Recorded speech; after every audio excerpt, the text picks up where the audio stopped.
Russia is at war with its neighbor Ukraine. The country has the biggest nuclear arsenal in the world.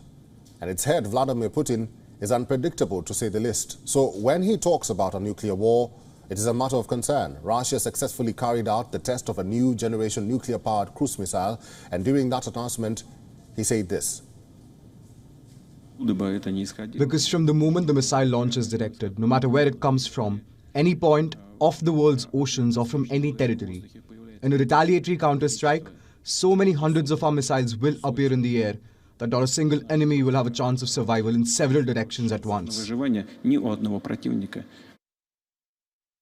The experimental weapon is known as Burevestnik. It's known as Skyfall by NATO. The weapon has faced many trial failures over the past years. It was reportedly involved in an accident leading to multiple fatalities too. The Burevestnik missile was first mentioned by Putin in 2018. It is a ground-launched, low-flying cruise missile that is capable of carrying a nuclear warhead. It can stay aloft for a much longer time than other missiles, and it can cover much more distance due to nuclear propulsion.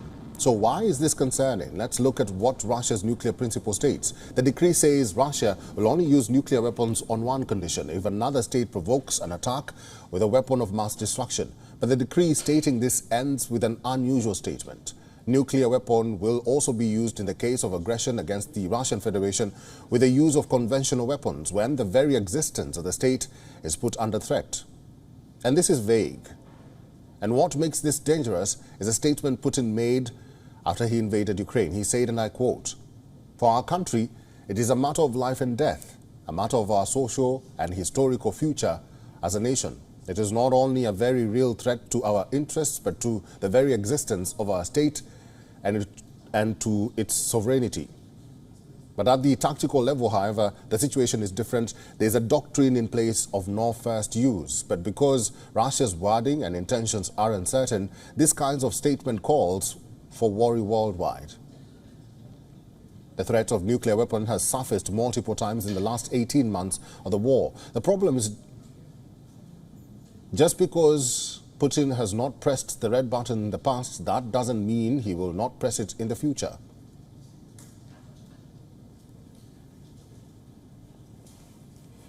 WION is now available in your country. Download the app now and get all the news on the move.